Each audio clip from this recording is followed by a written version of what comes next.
ची अतिशय दिमागदार वास्तू दौंड शहराच्या दौंड तालुक्याच्या वैभवामध्ये भर घालणारी जवळपास 11-12 गुंठे जागा एका शेतकऱ्यांनी त्या ठिकाणी दिली. जवळपास मोठी किंमत त्याला त्या ठिकाणी मोजली आणि दिमागदार वास्तू आम्ही उभी केलेली आहे जवळपास 1,95,00,000 रुपयाची. आणि त्याच्यात आमच्या सोसायटीचं भागभांडवल आणि इमारतीच्या करता असणारा जे काही खर्च तो आम्ही 1,61,00,000 रुपयाचा खर्च केलेला आहे. 33,57,000 रुपये आम्ही बँकेकडनं 4% व्याजाने कर्ज घेतलेलं आहे. आणि अशा पद्धतीने ही वास्तू त्याचं उद्घाटन करायचंय. सुदैवानं या वास्तूच्या दौंड विकास सोसायटीचे चेअरमन पण तुम्हाला माहिती आहे पंच कमिटी 14ची असते. 2 भगिनी त्याच्यात संचालिका असतात. परंतु दोघींना पण वैशाली जगदाळेंना अलकाताई काटेंना चेअरमन व्हाईस चेअरमन त्या ठिकाणी केलेलं आहे आणि बाकीची पुरुष मंडळी सगळी सदस्य म्हणून तिथं काम करतात. उत्तम सोसायटी चाललेली 1193 सभासद आहेत. 1,37,00,000 रुपये भागभांडवल त्या ठिकाणी आहे. आणि या सगळ्यातनं ही वास्तू उभी राहिली त्याचं आपण उद्घाटन करावं. 30/6/2024 अखेर बँक पातळीवर सतत वसुली देणारी संस्था म्हणून या आपल्या संस्थेचा नावलौकिक आहे. 100% बँक पातळीवर ही वसूल देणारी संस्था आहे. बँकेचं उत्कृष्ट कामकाजाबद्दल प्रथम पारितोषिक यांना मिळालेलं आहे आणि संस्था पातळीवर जवळपास 78%ची वसुली आहे. संस्थेचा गतवर्षी नफा जवळपास थोडा कमी 40 लाख रुपये होता आणि चालू वर्षीचा नफा त्याच्यामध्ये इमारत बांधकाम केलेलं असल्यामुळे 7 लाखावर त्या ठिकाणी आलेला आहे. धान्य विभाग पण चांगल्या पद्धतीनं 3 लाखाचा नफा मिळवून देतो. अशा प्रकारची वास्तू गाळे काढलेली आहेत. आणि मी सुरुवातीलाच 1960 साली 14/12/1960 कैलासवासी दत्तात्रय केशवराव जगदाळे आज त्याच्यातले बरेच मान्यवर हयात नाहीयेत. त्या सर्वांचं मी स्मरण करतो की त्यांनी लावलेले हे रोपटं त्याचं अतिशय वटवृक्षामध्ये रूपांतर करण्याचं काम हे आमच्या इथल्या शेतकऱ्यांनी केलं, सभासदांनी केलं, मायमाऊलींनी केलं, शेतकरी वर्गाने सर्वांनी केलं. त्या इथं जे सभासद आज हयात नाहीयेत, जे चेअरमन संस्थापक हयात नाहीत, त्यांना सुरुवातीलाच भावपूर्ण श्रद्धांजली अर्पण करतो. सचिव या नात्याने रामचंद्र जगदाळे काम बघतायत आणि आपल्या सर्वांच्या साक्षीनं दौंड विविध कार्यकारी सेवा सहकारी सोसायटीचं 1,95,00,000 खर्च करून बांधलेल्या या वास्तूचं उद्घाटन झालं असं सुरुवातीला जाहीर करतो. मित्रांनो, खरं तर विविध कार्यकारी सोसायटी म्हणलं म्हणजे ती त्या गावची आर्थिक नाडी असते. माझ्यासारख्या देखील राजकीय जीवनामध्ये मी कामाला सुरुवात केली. मी पहिल्यांदा माझ्या गावच्या विकास सोसायटीचा पंच झालो आणि तिथनं मग तिथे चेअरमन झालो. तिथून बँकेला प्रतिनिधी गेलो आणि रमेश आप्पा घोलपसाहेब यांच्या आग्रहाखातर मी बारामतीतनं बँकेला उभा राहिलो आणि 1991ला तिथं निवडून आलो. तेव्हापासून तुम्ही जनतेने मला सतत पाठबळ दिलं, मला आशीर्वाद दिले, मला अतिशय मनापासून साथ दिली आणि या सगळ्याच्या जोरावर मी आजपर्यंत इथपर्यंत पोहोचलेलो. मधल्या काळामध्ये वेळ देता आली नाही उद्घाटनाला, कारण आचारसंहिता चालू होती. संपूर्ण राज्यात निवडणुकीचा धामधूम चाललेली होती. लोकसभेचा निकाल एका वेगळ्या प्रकारे लागलेला होता. त्यामुळे आम्ही पण सगळेजण थोडंसं काळजीत होतो. मी पण विचार करत होतो की बाबा एवढा मोठा फटका बसलेला आहे आणि आता पुन्हा आपल्याला लोकांच्या समोर जायचं आहे. आणि त्याच्यातून अर्थसंकल्प सादर करत असताना माझ्या डोक्यामध्ये बरेच वर्ष ओळत होतं, कारण मी 10 वर्ष ऊर्जा खात्याचा मंत्री म्हणून काम केलेलं आहे आणि आपण काहीतरी करून वीज वापरणाऱ्या माझ्या शेतकऱ्यांना त्या ठिकाणी मदत करावी असं माझ्या मनामध्ये आलं. हे 70 आहे का 10 आहे? 70 आहे. म्हणजे फक्त या तालुक्यात त्याच्यामध्ये हे सगळ्या गोष्टी होत्या आणि काय करायचं मग 3 हॉर्सपॉवर 5 हॉर्सपॉवर 7.5 हॉर्सपॉवर याला वीजमाफी देण्याचा निर्णय घेतला. मागे 2003 साली घेतला होता, सुशीलकुमार शिंदे मुख्यमंत्री होते तेव्हा. आणि तो घेत असताना आम्ही पण सरकारमध्ये होतो, परंतु आम्ही त्याचं ज्युनियर होतो. बाकीची मान्यवर तिथं सिनियर म्हणून पदमसिंह पाटील, विजयसिंह मोहिते पाटील, भुजबळ साहेब, त्याच्यामध्ये मधुकरराव पिचड, हे असे सगळे मान्यवर तिथं सिनियर नेते म्हणून काम करायचे आणि काँग्रेसचे इतर नेते मंडळी काम करायचे. निवडणुका झाल्या आणि त्याच्यानंतर पहिलं बिल आम्ही 0चं दिलं, पण निवडणुका झाल्यानंतर पुन्हा बिल द्यायला सुरुवात केली. निवडणुकीवर लोक तर जोड्यानेच मारतील. ते म्हणले नाही ते आपल्याला आता परवडत नाही, म्हणले देऊन टाकायचं बिल, आणि बिलाला पुन्हा सुरुवात झाली.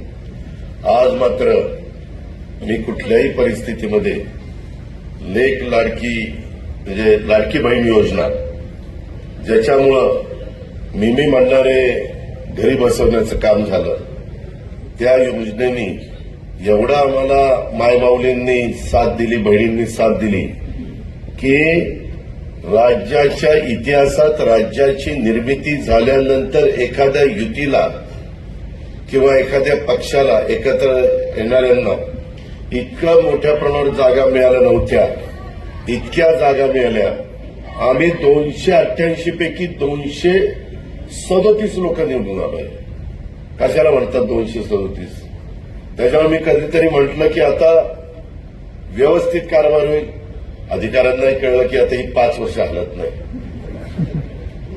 जे इकडं तिकडं घडी तिकडं करणाऱ्यांनाही कळलं आता ही 5 वर्ष हलत नाही.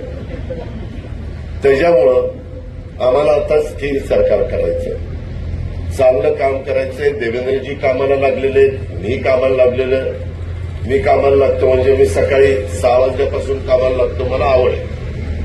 मला आळस प्रकार माझ्या शब्दकोशामध्ये नाहीये. आणि जनतेची कामं करायची, जनतेचे महत्वाचे प्रश्न सोडवायचे. आता तुम्ही बसलाय, हा इथला रस्ता देखील 4 लेन आपण मंजूर केलेला आहे आणि तो रस्ता बोरावके नगर दौंड कुरकुम रस्ता म्हणजे दौंड कुरकुम रस्ता बोरावके नगर ते लिंगाळी ते खोरवडी हा दौंडला बायपास रस्ता जो आहे तिथपर्यंत रस्ता 4 लेन होणार आहे. तिथनं तर पुढे 4 लेन आहे.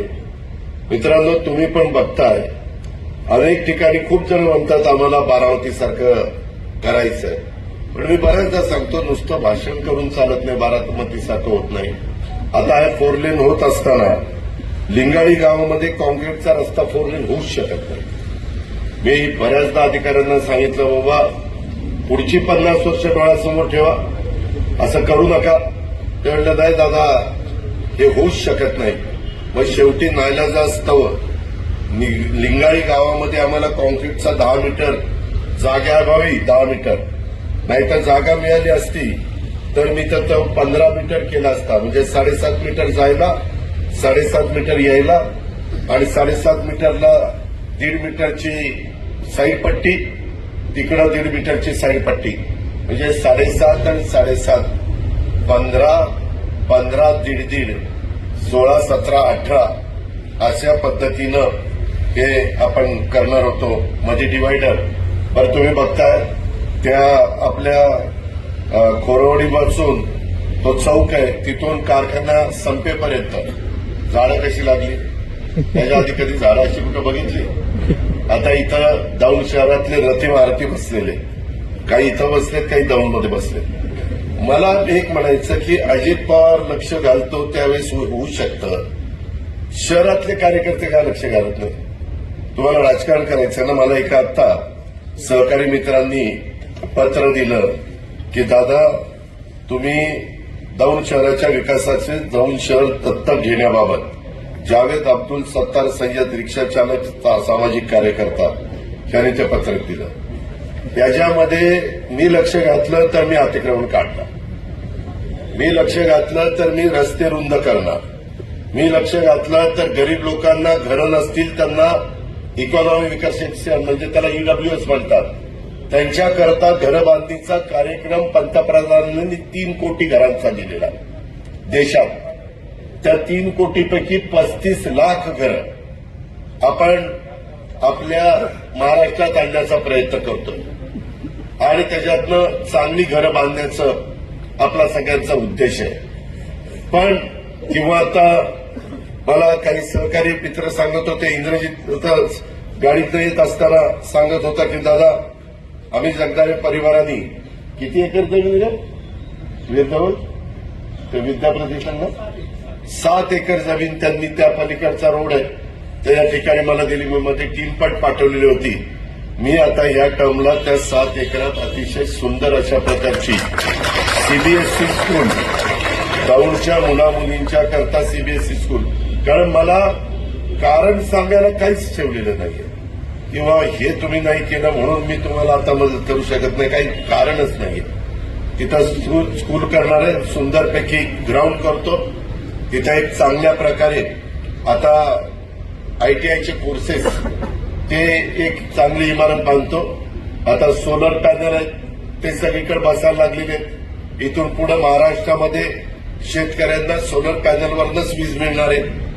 हळूहळू तुम्हाला दिवसा वीज देण्याचं देवेंद्र फडणवीस मी एकनाथराव शिंदेंनी ठरवलेलं त्या पद्धतीनं आमची वाटचाल चाललेली आहे आणि त्याच्यातून अनेक प्लांट आम्ही उभे करतोय. ती वीज आम्हाला ₹2.70 ते ₹3 अशी पडतीये. एव्हरेज ती वीज आम्हाला चांगल्या पद्धतीनं मिळतीये.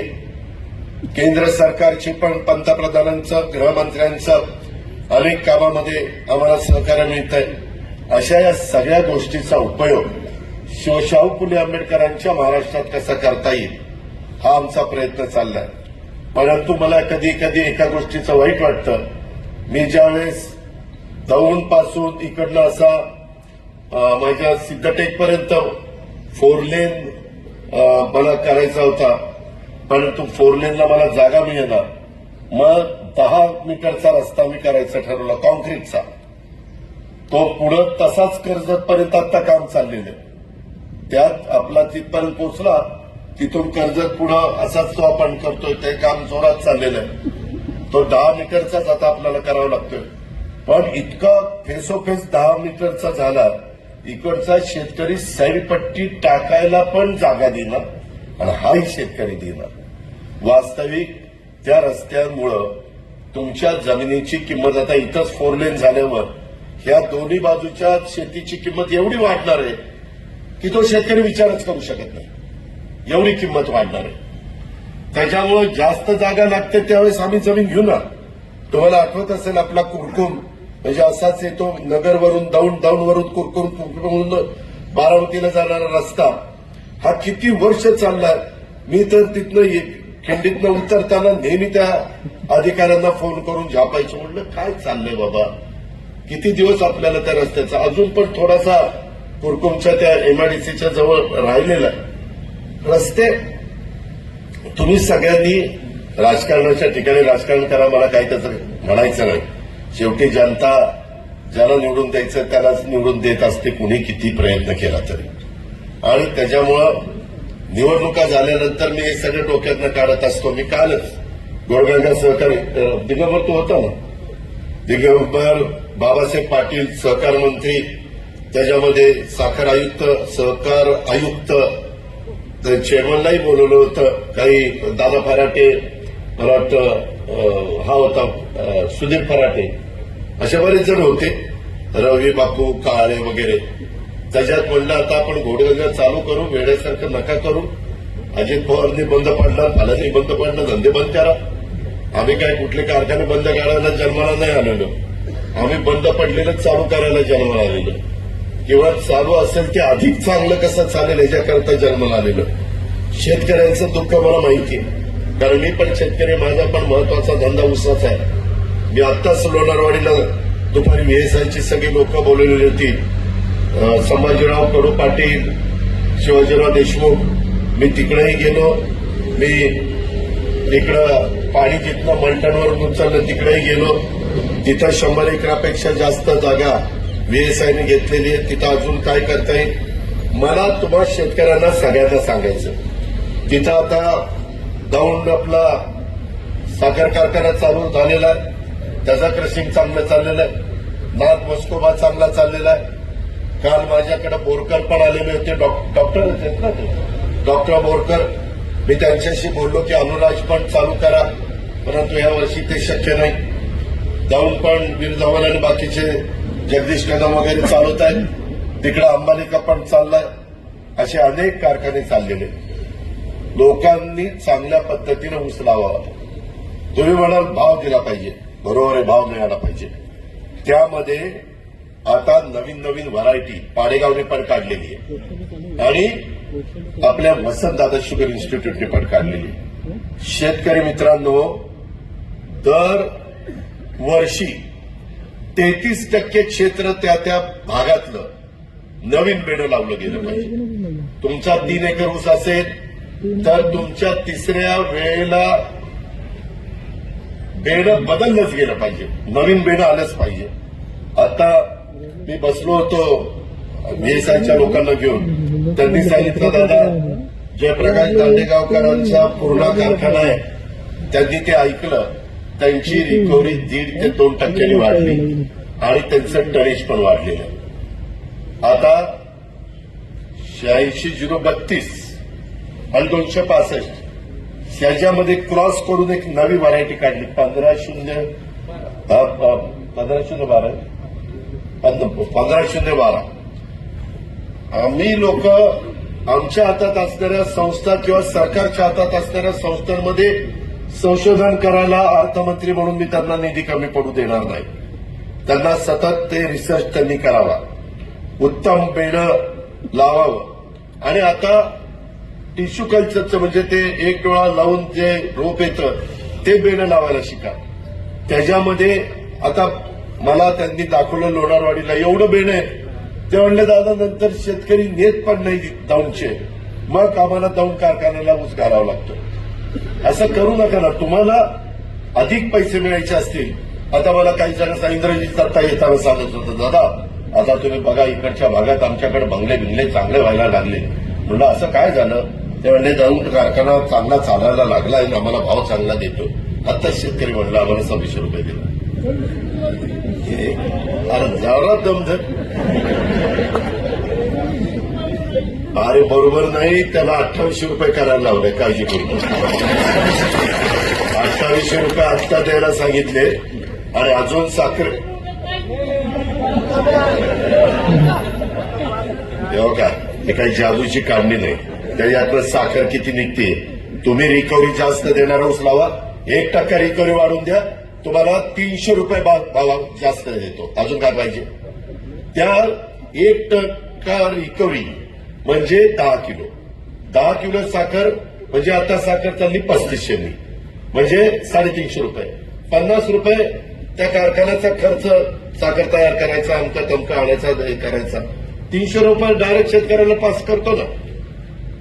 हे कारखाने इथं काढलेले आहेत. आज बाळासाहेब जगदाळे हयात नाही, त्यांना मी श्रद्धांजली अर्पण करतो.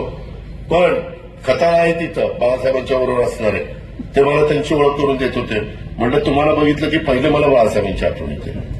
त्याच्यामुळं त्या काळामध्ये बाळासाहेब म्हणायचे की आपण नाना नवल्यांना देऊ, नाना नवले पुढाकार घेतील आणि दोघं भाऊ राम लक्ष्मण ते म्हणायचे दादाला देऊ. आता यांना काय दादाचं पाणी माहिती होतं कोणाला माहिती. आणि मग त्यांनी आम्हाला दिला. मला थोडासा सल्ला द्यायला घेतले त्याच्यात. आता त्या माळावर काय झालं एकदा जाऊन बघा. जर मला तर 15 वर्ष आज झाली, मला आठवत आहे 2009चं इलेक्शन होतं विधानसभेचं आणि मला वाटतं भरती चालली होती वीरधवन तुमची, बरोबर ना? म्हणजे याला बरोबर 15 वर्ष झाली. 15 वर्षामध्ये काय घडू शकतं? फक्त करण्याची जिद्द असली पाहिजे. बघू करू या उद्या असल्या काही अर्थ नाही. आणि त्याच्यामुळं आपलं आता खरेदी विक्री संघाच्या चेअरमननी पण मला काहीतरी दिलं. आता काहींनी मला पुरंदर उपसा जनाई शिरसाई बंद पाईपलाईन पाणी मिळणं. मी पहिलं गेल्या जनाई शिरसाई उपसा सिंचन योजनेच्या करता बंद पाईपलाईननं पाणी न्यायला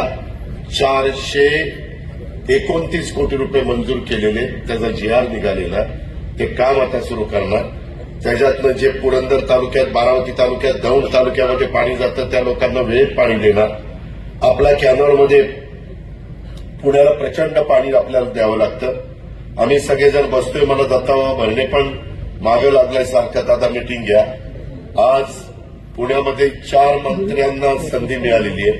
मी, चंद्रकांतदादा पाटील, आपली माधुरी मिसाळ आणि दत्तामामा, अशा पद्धतीनं 4घांचं प्रतिनिधित्व एवढ्या मंत्रिमंडळामध्ये इथं मिळालेले. तशा पद्धतीनं काम करताना सातारा जिल्हा पण तसा नशीबवान करणार. तिथं पण मला वाटतं 4 मंत्रीपद आहेत. शंभूराज मकरंदाबा, जयकुमार गोरे आणि शिवेंद्रबाबा भोसले, या सगळ्या गोष्टी झालेल्या. अशा या सगळ्या गोष्टी होत असताना आता आम्हाला कामच करून दाखवायचंय आणि त्याच्यामुळं तुम्ही काळजी करू नका. या सगळ्याच्या बाबतीमध्ये या संस्था वगैरे तुम्ही फक्त चांगल्या चालवा.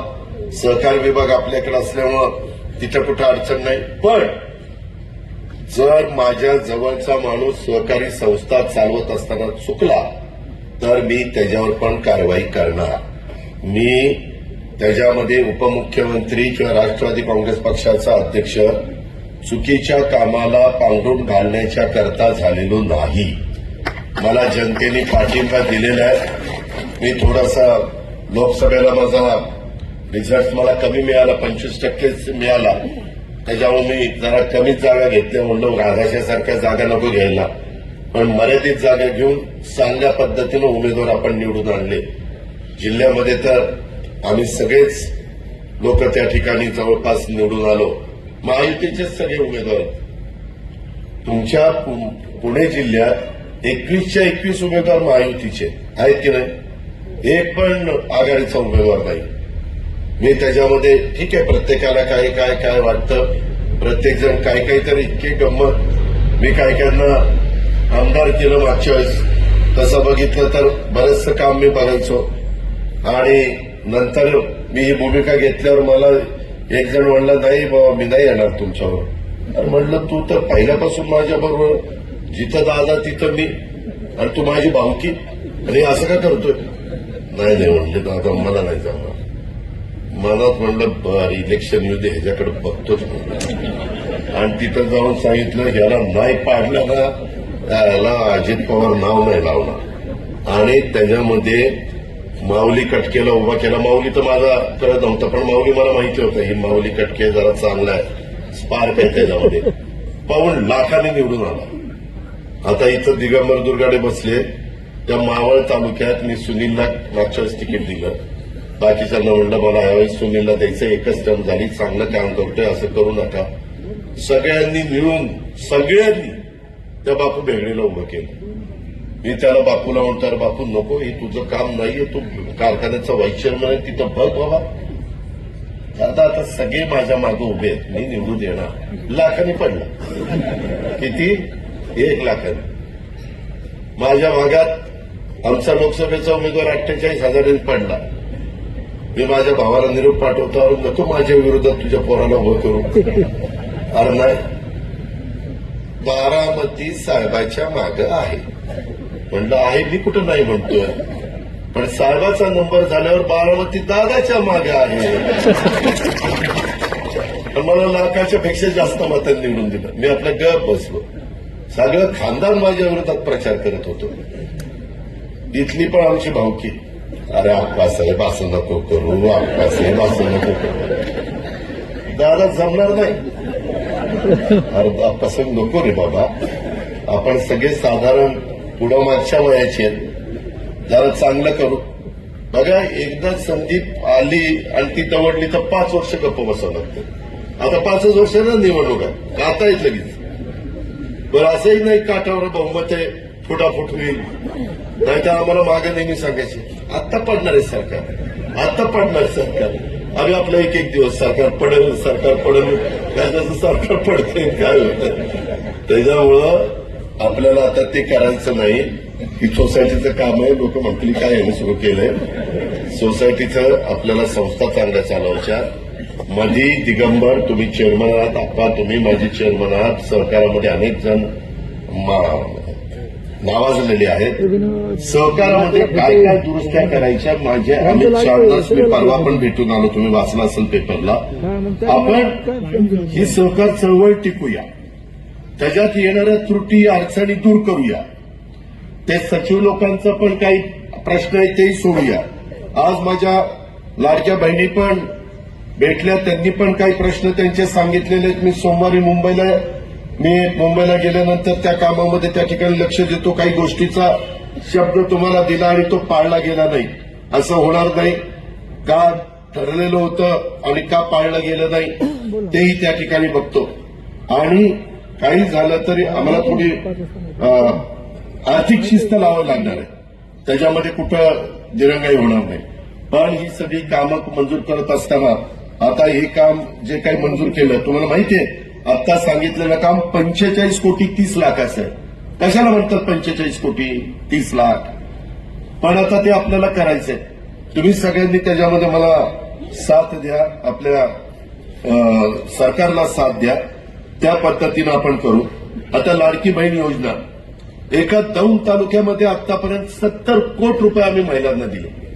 कुठल्या महिलांच्या करता? मी पुन्हा महिलांना तुम्हाला सांगतो, ही योजना माझ्या खुरपणीला जाणारी जी भगिनी आहे, कांदा लावायला जाणारी जी भगिनी आहे, आता कांदा एकरी 5,000 रुपये रेट चालला ना, लावणीचा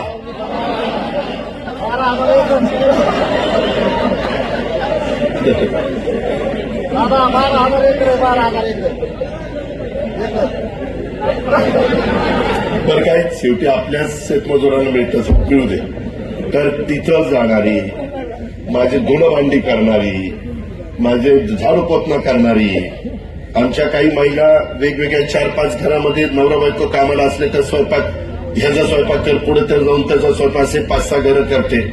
अशा ज्या गरीब महिला आहेत, ज्या माझ्या झोपडपट्टीमध्ये राहत आहेत, ज्यांना आज देखील अतिशय कठीण जीवन जगावं लागतंय, अशा गरीब ज्यांचं उत्पन्न 2,50,000 रुपये वर्षाला त्याच्या आत आहे, म्हणजे 20,000 रुपये महिन्याच्या आत ज्यांना उत्पन्न आहे त्यांच्याकरता ही योजना आहे. परंतु मधल्या काळामध्ये इलेक्शन होतं, वेळ नव्हता, सगळ्यांना तिथं काय ते तुमचं डीबीटी म्हणजे तुमच्या अकाउंटलाच पैसे येतात ना, डीबीटी केलेलं होतं आणि त्या पद्धतीनं आम्ही ते देत गेलो.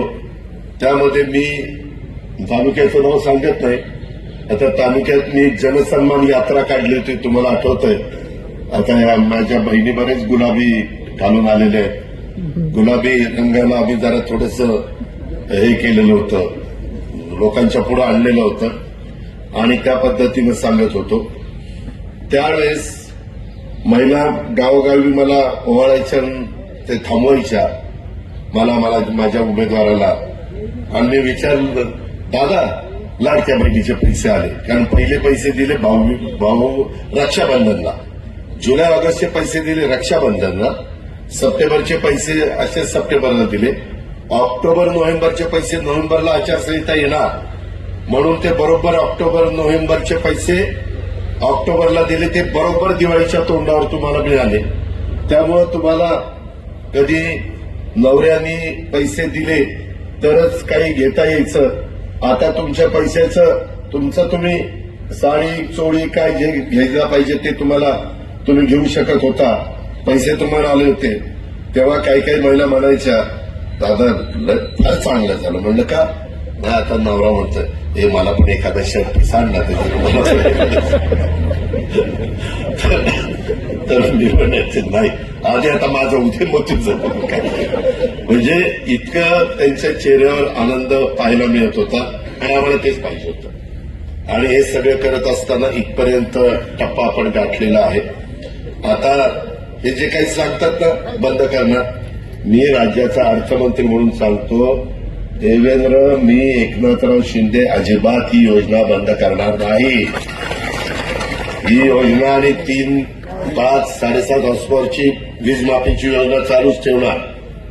पण 3, 5, 7.5ला एक डोक्यात विचार येतोय असा जो इन्कम टॅक्स भरतोय त्याला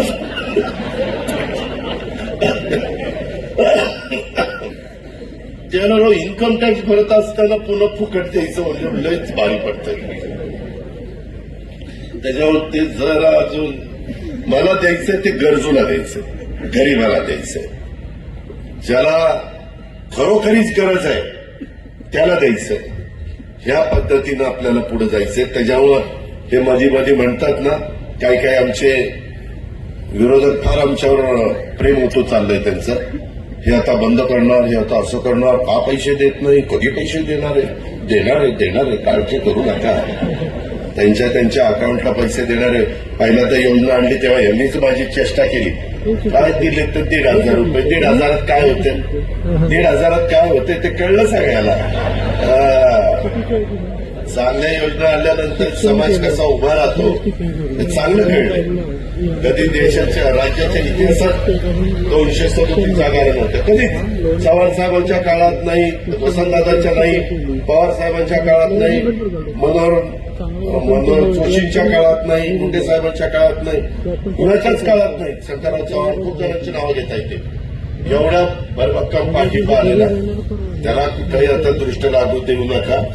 आम्ही आपली काळी भावली आता देवगिरीला बांधतोच आणि या पद्धतीने आपण जाऊ. मला पण कुणाबद्दल ठेवायचं नाही. आपासाहेब काळजी करू नका, कुठं बसलं माझ्या मनात काय नाही. भावकी भावकी भावकी, शेवटी काय असेल ती भावकी एकमेकाला साथ देत असते. त्याच्यामुळं तिथं काही काळजी नाही. बादशाह तू पण काही काळजी करू. फक्त आपल्याकडनं कुणी चूक होत देऊ नका. रुलिंग पार्टीकडनं पण नको आणि ह्याच्यातनं. आणि विकास कामात कुणी आडकाठी आणू नका. तुम्ही जिल्ह्यामध्ये मला कुणी भेटा, जिल्ह्यातल्या 13 तालुक्यातलं, किंवा अजित पवार इथं अन्याय होतं राव, तुमची सत्ता आहे आणि तुमची लोक इथं आता अधिकारी पण डुडी म्हणून कलेक्टर आणले, फार चांगला कलेक्टर आहे. त्यांना सांगितलेलं आहे माझ्या जिल्ह्यातले प्राथमिक आरोग्य केंद्र नंबर 1 झाले पाहिजे. ओपीडी माझ्या गरीब महिलांना, माझ्या गरीब पुरुषांना तिथं मस्तपैकी ट्रीटमेंट मिळाली पाहिजे. तुम्ही आज मी सांगतो, कारण तसं बघितलं तर उपमुख्यमंत्री झाल्यानंतर 2 तालुक्यात माझा पहिल्याचा कार्यक्रम आहे. पण तुम्हाला आज सांगतो, आपल्या जिल्ह्यातल्या ओपीडी, प्राथमिक आरोग्य केंद्र आणि तुमच्या जिल्हा परिषदेच्या शाळा, प्रायमरी स्कूल वगैरे आहेत ना, त्या आता इतक्या चांगल्या करायचा निर्णय घेतला आहे की तुम्हालाही वाटेल की नाही हे खरंच बोलतंय तसं करतंय. अशा पद्धतीनं सीओ म्हणजे मुख्य कार्यकारी अधिकारी गजानन पाटील माझ्याकडे मला वाटतं 15-1 वर्ष झालं, त्याला आणलेला, त्यालाही सांगितलं भेदभाव करायचा नाही. गावाला दिलेल्या पैशाचं काम चांगलं दर्जेदार झालं पाहिजे, क्वालिटीचं काम झालं पाहिजे आणि खरोखरीच लोकांना समाधान वाटलं पाहिजे. अशा पद्धतीनं त्यालाही जबाबदारी दिलेली. कलेक्टरला सांगितले आता एसपीचंही प्रमोशन होतं, एसपी पण चांगला आणतो, कडक एसपी आणतो. आज 5 दारू धंदे बिंदे तुम्ही सगळे पोलीस उभे आहेत, तुम्हाला बाकी सगळी घरं, सगळे काही इन्फ्रास्ट्रक्चर, गाड्या घोड्या. आता सीपीचं कार्यालयाचं काम सुरू केलंय पुण्याचं, पिंपरी चिंचवडचं सीपी कार्यालयाचं काम सुरू केलंय, पुण्याचं केलंय, एसपी कार्यालयाचं काम सुरू केलंय, अनेक कामं सुरू आहेत. ही सगळी कामं आपण चांगल्या पद्धतीने करणार आहे. पण पोलिसांचा आधारयुक्त दबदबा असला पाहिजे. आया बहिणींच्यावर आणि मुलींच्यावर कुठलाही काही वेडेवाकडे प्रकार होता कामा नये. त्याच्यामध्ये कुणी काही चूक केली त्या नराधावाला अशी काय शिक्षा झाली पाहिजे की परत त्याला 7 जन्म आठवले पाहिजे. आणि त्याच्यात राजकीय हस्तक्षेप अजिबात होऊन देणार नाही. मी चंद्रकांत दादांशी पण बोललोय, मी एकनाथराव शिंदेशी पण बोललोय, देवेंद्रजींशी पण बोललोय. आपण कुणी त्याच्यात राजकीय हस्तक्षेप, आता हे बीडचं प्रकरण आहे ते आम्ही खूप गंभीरतेने घेतलेलं आहे. याच्यात कुणाचेच लाड आम्ही होऊन देणार नाही. एसआयटी नेमली, त्याच्यामध्ये सीआयडी नेमली, चौकशी चालली आणि न्यायाधीशांच्या मार्फत चौकशी चालली. 3 चौकशा चाललेल्या. त्याच्यात कुणाशापर्यंतही धागेदोरे पोचले तरी त्याला माफी नाही. ही गोष्ट आपण लक्षात घ्या. आपण सगळ्या जाती धर्माची लोक गुण्यागोविंदाने राहू. शिवछत्रपतींनी ती शिकवण आपल्याला दिलेली आहे. त्यामध्ये अजिबात भेदभाव होता कामा नये. आणि आपण पण काम करताना माझ्या दौंडमध्ये पण सगळ्या जाती धर्माची लोक आहेत. माझं दौंड शहर तर मिनी भारतच आहे. सगळे म्हणजे भारतामध्ये जे वर्ग वेगवेगळे राहतात ते सगळे आपलं रेल्वेचं जंक्शन असल्यामुळे तिथं राहतात. तशा पद्धतीनं तिथं झालंय. त्याकरता आपल्याला आणखीन तिथं जागा वगैरे कमी पडतीये. मी त्याच्यामध्ये अजून काही मार्ग कसा काढता येईल तो प्रयत्न त्या ठिकाणी करतो. कारण पलीकडे नदीकडे वाढायला जागा नाही, इकडे वाढायचं म्हणलं तर काळवटीच्या जमिनी आहेत. असं सगळे आणि त्याच्यातून दौंड तर सुधारलं पाहिजे. अशा पद्धतीनं आपण पण त्या ठिकाणी करूया. त्याच्यामध्ये कुरकुम एमआयडीसीमध्ये पण काही कारखानदारी आणण्याचा आम्ही सगळेजण प्रयत्न करतोय. या पद्धतीनं आपलं सगळ्यांचं काम आमचं चालू आहे. आणि सुदैवाने केंद्र सरकार राज्य सरकार एका विचाराचं आहे. उद्याच्या 15 तारखेला देशाचे पंतप्रधान येत आहेत. आमचे 237 महायुतीच्या आमदारांची मिटिंग त्यांनी बोलवलेली आहे मुंबईमध्ये. म्हणजे पहिल्यांदाच असं घडतंय की या पद्धतीनं सगळं चाललेलं आहे. आणि उद्याच्याला स्थानिक स्वराज्य संस्था वगैरे आमचा प्रयत्न आहे. परंतु अजून पण ओबीसीचा प्रश्न तिथं सुटला नाही. आम्ही सुप्रीम कोर्टात भागतोय की मागासवर्गीय, आदिवासी आणि सर्वसाधारण यांच्या पुरुष स्त्रियांची आरक्षणं पडली, परंतु आमच्या ओबीसीचं इतर मागासवर्गीयाचं पडलं नाही. ते आम्हाला दुरुस्त करून द्या. ते आता पुन्हा मी परवा वकिलालाही दिल्लीला जाऊन भेटलो. देवेंद्र आणि एकनाथरावांचं पण लक्ष आहे. आणि या पद्धतीनं सीएम साहेबांना आम्ही सगळेजण मिळून तिथं लवकर निवडणुका लावायचा प्रयत्न करतोय. निवडणुका लावत असताना काही ठिकाणी जसं पूर्वी आम्ही महाविकास आघाडी काँग्रेस वेगळं लढायचं, राष्ट्रवादी वेगळं लढायचं, तशा पद्धतीनं होणार आहे. तिथल्या जिल्ह्यांनी ठरवायचंय युती कुणाशी करायची. म्हणजे आम्ही तिघं जण युतीत आहोत ना, भाजप, राष्ट्रवादी आणि शिवसेना. तर तिथं काय करायचं, तिथं त्यांना वेगवेगळं लढायचं असेल त्यांना तशी मुभा आहे. त्याही वेगवेगळे लढले, समोरच्यांचा फायदा होणार असेल तर त्यांनी तिथं युती करावी. त्यांना प्रत्येकाला आपापल्या भागाचं राजकारण माहिती आहे, त्या खोलात मी जास्त जात नाही. पण ह्या पद्धतीनं आपण पुढे जाणार आहोत. त्याच्यावर कार्यकर्त्यांनो आपापल्या भागात चांगल्या पद्धतीनं तुम्ही काम करा. वेडं कुठंही तुमच्याकडनं होऊन देऊ नका आणि निर्व्यसनी पद्धतीनं त्या ठिकाणी राहा. हे मला तुम्हाला सगळ्यांना सांगायचं. हे आज हे जे काही कर्ज दिलेलं आहे यांना 33,57,000 त्याला 4% व्याज आम्ही लावले.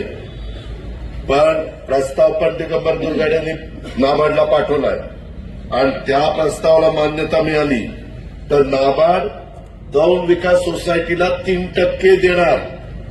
म्हणजे 1%च फक्त सोसायटीला 33%वर व्याज भरावं लागणार आहे. इतर सोसायटीचे जे चेअरमन इथं असतील आणि त्यांना या स्कीमचा फायदा घ्यायचा असेल, खूप चांगल्या योजना आहेत बाबांनो. त्याच्यामध्ये त्या योजनेचा फायदा घ्या. आरोग्याच्या करता चांगल्या योजना आहेत, मोफत उपचाराच्या करता चांगल्या योजना आहेत, मुलाबाळांच्या करता आता त्या मुलीला एकुलती एक आता मुलगी झाली त्या माझ्या भगिनीला, तिला 5,000चा चेक आता आपण दिलेला आहे. 18 वर्षाची होईपर्यंत टप्प्याटप्प्याने तिला 1 लाख रुपये आम्ही देणार आहे. कारण तिला कुठं शिक्षणाच्या करता अडचण येऊ नये. शिक्षण तर गरिबांच्या करता आणि ठराविक वर्गाच्या करता मोफत केलेलंच आहे. ह्या अशा सगळ्या अनेक गोष्टी आपण करतोय, करणार आहोत. तुम्ही सगळ्यांनी मनापासून त्या बाबतीमध्ये साथ द्या आणि या पद्धतीनं आपला दौंड तालुका, दौंड शहर, आपला पुणे जिल्हा, आपलं राज्य हे आपण पुढे नेण्याचं काम करू. मी मगाशी बोलता बोलता राहिलं, आता बंद नाही बोगदा खडकवासल्यामधनं बोगदा निघणार तो फुरसुंगीला येणार आहे. 3 टीएमसी पाण्याची बचत होणार आहे. त्याचा फायदा डायरेक्ट इनडायरेक्ट इंदापूर तालुका, दौंड तालुका, बारामती तालुक्याला होणार आहे, हवेली तालुक्याला होणार आहे. त्याच्यामुळे जिथं जिथं जे जे काही करता येईल ते अतिशय व्यवस्थितपणे करण्याच्या करता माझा आणि माझ्या सहकाऱ्यांचा आणि आमचा महायुतीचा प्रयत्न राहणार आहे. त्याबद्दल आपण काळजी करू नका. अजूनही काही ठिकाणी महत्वाच्या पोस्टिंगला चांगले अधिकारी आणणार आहे. आता इथं शेलारच होते ना, ते शेलार तहसीलदार, त्यांनाही काम सांगितलंय. शेलार ही कामं सांगितलेली सार्वजनिक कामं आहेत, ही वेळेमध्ये झाली पाहिजे. ती वेळेत झाली तर आपण व्यवस्थितपणे काम करता असं मला वाटेल. नाहीतर मला वेगळा कुठला निर्णय घ्यावा लागेल. तो निर्णय घेण्याची वेळ अधिकारी वर्गाने पीआय असेल, डीवायएसपी असतील, प्रांत असतील, मामलेदार असतील, बीडीओ असतील, जे कोणी अधिकारी राज्य सरकारचे तिथं काम करत असतात, त्यांनी सगळ्यांनी त्या हेतूने तिथं वागलं पाहिजे. अशा पद्धतीनं माझी विनंती आहे. सागरने मला हे पण दिलेलं आहे, दौंड तालुक्यात कानगाव, हातवळण, कडेठाण, दापोडी, पारगाव या गावांमध्ये नदीजवळच्या गावात बिबट्यांचा जास्त प्रमाणात वावर झालेला हल्ले करतायत. त्याचं म्हणणं टास्क फोर्स तयार करा आणि ड्रोनद्वारे पाहणी करा. मी आज आता इथलं झाल्यावर माझ्या बारामतीला मी जाणार आहे आणि उद्या बारामतीहून पुण्याला रात्री जाणार आहे. परवा पुण्यात आहे. मोहिते म्हणून अधिकारी राहुल पाटलाच्या जागी आता आणलेले, त्या मोहित्यांना बोलून घेतो. त्यांना सांगतो की तुम्हाला ड्रोन किंवा काही जे इन्फ्रास्ट्रक्चर लागेल त्याकरता पैसे नसतील तर डीपीडीसी मधनं त्यांना पैसे देतो. आणि पिंजरेपणमध्ये माझ्या जुन्नरखेड, आंबेगावमध्ये मोठ्या प्रमाणावर वाढवलेले बिबटे वाढलेले, त्यांचे ऊसाची शेती त्यांना लपायला मोठ्या प्रमाणावर आहेत. अहो, परवा तर बार्शीचं शिष्टमंडळ आलं. बार्शीमध्ये तर एक वाघच आला. यवतमाळमधनं चालत बार्शी मध्ये आलाय आणि मला फोटोही त्यांनी दाखवले. मग मी वन विभागाला बोलून घेतलं. ते म्हणले दादा आलेला आहे आणि ही वस्तुस्थिती खरी आहे. तिथं पण आता तो पकड आहे, तो सह्याद्रीच्या जंगलात आपल्या दऱ्याखोऱ्यात सोडायचा आम्ही निर्णय घेतलेला. त्यालाही आपण पकडतोय. परंतु हे व्हायला नाही पाहिजे. हे होण्यामागचं कारण एक गैरसमज करून घेऊ नका. मी खरं बोलतो. आपण जंगलांवर अतिक्रमण केलं, झाडं तोडून, हे करून, लेवल करून, ऊस लावून, कांदा लावून, काय लावून त्यांचं क्षेत्र कमी केलं. त्याच्यावर त्यांना जागा कमी पडती, ते बाहेर येत आहेत. त्यांची जागेत आपण अतिक्रमण केलं नसतं तर ते बाहेर आले नसते. आणि दुसरी एक गोष्ट, हे प्राणी जगातच राहणार नाही. हे जसं तो डायनासॉर जसा पूर्वीचा इतिहास सांगतात की होता, तशा पद्धतीनं तुम्हाला मला जगण्याचा जसा माणूस म्हणून अधिकार आहे, तसं त्यांनाही पशुपक्ष्यांना पण जगण्याचा अधिकार आहे. तेव्हाही वसुंधरा तयार झालेली आहे आणि त्याच्यामुळं आपण या सगळ्या गोष्टी सांभाळण्याचा प्रयत्न त्या ठिकाणी करतो. ही गोष्ट पण आपण सगळ्यांनी लक्षात घ्या. त्याच्यावर सागर हे बिबट्याच्या बद्दल मुसळे, परवा दिवशी सकाळी मी तिथं आहे, त्याला बोलून घे. पुणे जिल्हा शिक्षण मंडळाची वार्षिक सभा मी लावलेली आहे. 8:30ला काय असेच काहीतरी. तिथं त्यांना बोलव. मी तिथं सांगतो हे आणि बाकीची पण निवेदन दिलीत काही काहींनी. बरेच जणांची मुंबईतली कामं आहेत. माझ्या माऊलींनी पण वर दिलेली आहे. ते पण मी मुंबईला घेऊन, आमची आदिती तटकरेच तुमच्या खात्याच्या मंत्री आहे, तिला पण मी सांगतो. आणि तिची काही अडचण असेल ती पण आम्ही ती दूर करू. काळजी करू नका. तुम्ही तुमचं काम चोख करा, आम्ही आमचं काम चोख करू. असं आपण लाडकं करून टाकू आणि आपली पुढं वाटचाल त्या ठिकाणी ठेवू. मला विशेषतः आमच्या इथं असणाऱ्या वैशालीताई विठ्ठल जगदाळे, अलकाताई संभाजी काटे आणि त्यांच्या पंच कमिटीचं कौतुक करायचंय, सभासदांचं कौतुक करायचंय. खरोखरच अतिशय उत्तम अशा प्रकारची इमारत इथं त्या ठिकाणी झालेली आहे. मात्र आता ह्या रोडच्या कामाला सगळ्यांनी सहकार्य करा अशी विनंती मी या रोडच्या दोन्ही बाजूच्या असणाऱ्या शेतकरी वर्गाला या निमित्तानं करतो.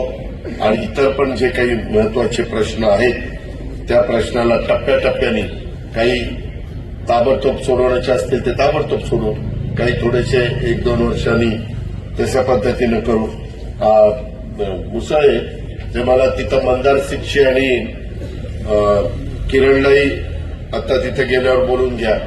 ते ह्याचा पण एकदा सर्वे करावा लागेल. त्या 7 एकर जागेचा कुठं ग्राउंड ठेवायचा, कुठं इमारत बांधायची, कशी बांधायची, कारण आम्ही बांधणार ते चांगलंच करणार. एक जरी शाळेची इमारत बांधायची, तुम्ही भिगवणच्या माळावर बघितली असेल, Anantrao Pawar English medium school, एकदम देखणी इमारत. नुसती इमारत देखणं नाही करायचं, तिथं मुलांना देखील दर्जेदार शिक्षण द्यायचंय. अशा पद्धतीनं आता जगदाळे बंधूंनी, परिवारांनी खूप मोक्याची जागा बिंदा मोबदला आहे ना भाऊ. अरे आपण थोडं म्हणजे पुन्हा ते आल्या काहीतरी सांग मला इंद्रजित कोणला बिंदा मोबदला आहे. त्याच्यामध्ये आपलं मागे जर विद्यार्थी जसं बोलणं झालं त्या पद्धतीनं ते करा. कारण मी बऱ्याचदा मला खरं तर मी तुम्हाला सांगतो, ज्यावेळेस मी कारखाना सुरू केला ना, म्हणजे मदत करून उभा केला, त्यावेळेस त्या कारखाना आणि ह्याच्यामध्ये जागा घेऊन एक विद्या प्रतिष्ठानचा कॉम्प्लेक्स आम्ही इंदापूरला उभा केला, बारामतीला उभा केला, सुप्याला पण तुम्हाला माहिती आहे, सुप्याला पण काम चाललंय. तसं खूप चांगला एक इथं उभा करायचा होता, पण नंतर ती जमीनच माडाची निघाली. बघा मध्ये आहे बघा, टॉवर वगैरे गेलेले हा करोडीच्या कोपऱ्यावर. परत अलीकड पण एक कुणाची तरी दाखवली टीप, असंच ते निघालं. करताना ती फॉरेस्टची नकोय, कागदपत्र क्लिअर पाहिजे म्हणून ते राहिलं. नाही तर आतापर्यंत एक चांगली सोय माझ्या खूप दिवस डोक्यात आहे, परंतु या 5 वर्षात मी करूनच दाखवणार आहे. ते मी करून दाखवेन. आणि बाकीच्याही बाबतीतले जे काही तुमचे महत्वाचे प्रश्न आहेत ते पण सोडवण्याच्या करता तुम्हाला सगळ्यांना, तुमचे लोकप्रतिनिधी असतील, तुमचे सगळे सहकारी असतील, सगळ्यांनाच मी त्या ठिकाणी मदत करेन अशा प्रकारचा विश्वास तुम्हाला सगळ्यांना देतो. आज इथं आल्यानंतर इतक्या लोकांनी वेगवेगळ्या प्रकारे माझा सत्कार केला. माझ्या मायमाऊली, माझ्या लाडक्या बहिणी खूप मोठ्या संख्येने तो उपस्थित राहिला. मला यावेळेस पुरुष मंडळींनो मला जाणवायचं, मी सभांना जायचो ना, मी इतके वर्ष, आता 35 वर्ष झाली मला राजकीय जीवनात. तुम्हीच पहिल्यांदा मला 91 साली खासदार केलेलं होतं, या तालुक्याने लीड दिलेला होता. त्यावेळेस महिला 10च असायच्या, नंतर 33% महिलांना, मला वाटतं 92ला बहुतेक इलेक्शनला पण महिला आरक्षण थोडंसं आणलं, पण महिला यायच्या नाही. त्यावेळेस आमच्या सभेला पुरुषांच्या पेक्षा महिलांची संख्या जास्त असायची. आणि त्याच वेळेस एक मन म्हणायचं, नाही जमणार आहे, यावेळेस जमणार आहे, जमणार आहे. आपल्याला जरी आपल्या बंधूंनी मुलाला उभं केलं तर आपल्याला बहिणी वाचवणार आहे. आणि त्या पद्धतीनं आम्हाला सगळ्यांना तो अनुभव आला. पण जबाबदारी फार वाढलेली आहे मित्रांनो. अक्षरशः कधी कधी जे विचार करत असतो आम्ही की आता काय कारणच ठेवलं नाही, आता सगळं व्यवस्थितच राज्याचं भलं हे आपल्याला करावं लागणार आहे. रोजगार निर्माण करावं लागणार आहे, कारखानदारी वाढवावी लागणार आहे आणि त्याच्यातून एक आर्थिक सुबत्ता या सगळ्या भागामध्ये आपल्याला आणावी लागणार आहे. ते करण्याच्या करता आम्ही सगळेजण मनापासून कामाला लागलोय. तुम्ही आजपर्यंत जशी साथ दिलेली तशी पुढेही साथ द्या आणि अशाच उत्तम पद्धतीच्या संस्था चालवा.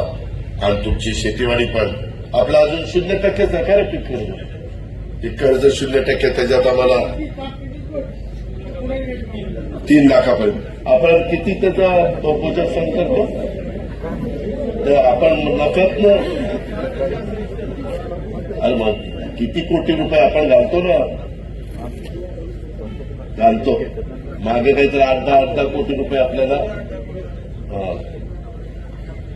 अशा पद्धतीनं आपण ते करतो का, तर माझ्या शेतकऱ्याला 10 रुपये शेकड्यांनी जाऊन नंदीवाल्याकडनं, माकडवाल्याकडनं पैसे घ्यायला लागू नये. त्याच्या पोटावर मी पायच दिला. 3 लाखापर्यंत कर्ज, बिनव्याजी कर्ज आपण त्या ठिकाणी देतो. हे पण महत्वाचं काम आपल्या जिल्ह्यामध्ये आपण करतो. बाकीच्या जिल्ह्यामध्ये बऱ्याचशा असं काम होत नाही, त्यांच्या बँका चांगल्या चाललेल्या नाहीत. पण आपण सगळ्यांनी मिळून, त्याचा सगळ्यांचंच योगदान आहे. मी कोणाला एकट्या दुकट्याला त्याचं क्रेडिट त्या ठिकाणी देत नाही. पण या पद्धतीनं आपण पुढे चाललोय, ही पण गोष्ट आपण सगळ्यांनी ध्यानात घ्या. अशाच पद्धतीनं तुमच्याही कामावर काही चुकीचं आलं आणि तुम्हाला वाटलं की आपण आजीतला सांगितलं पाहिजे, तर माझी दर आठवड्यातनं एकदा पुण्याला मी थांबणार आहे. दर आठवड्यातनं एकदा बारामतीला पण मी थांबायचा प्रयत्न करणार आहे. बारामती तर तुम्हाला जवळच आहे. आणि तुमचे पण काही असे कार्यक्रम वगैरे असले तर येऊन माझ्या भाषणात मी दिगंबरला म्हणलं की मला जरा बाकीचं सगळं सांगायचं म्हणून मीच बोलतो.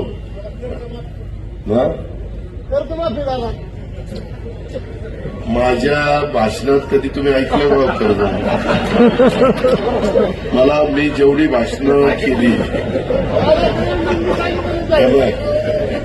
हे तुला एक माहिती का, अंथरून बघून हातपाय पसरायचे असतात. राज्याचा गाडा आपल्याकडे, आपण दोघं नंतर बसू. तुला मी माझी परिस्थिती सांगतो, मग तू मला तुझा सल्ला दे आणि मग त्याच्यातनं काही जमत असेल तर करू. आपण करायला कमी नाही पडणार. म्हणूनच 3, 5, 7.5ची मोटर वीज वाफ केली. तू विचार, काही 3-3 लाख, 3.5 लाख, 4 लाखापर्यंत वीज बिलं होती. 0 करून दिली. 0 केली का नाही? हा दुधाचं देणार. दुधाचं जे राहिलं मध्ये ते देणार, ते कबूल केलेलं आहे. दुधाचा धंदाचं देणार आहे. आता गेल्यानंतर मी त्यांना सांगितलं की मी सोमवारी येतो. त्याच्यात राहिलेलं जे काही अनुदान आहे ते देण्याची व्यवस्था 100% केली जाईल. दुधाचं, लाडक्या बहिणीचं, वीज माफीचं. चालेल. धन्यवाद. नमस्कार.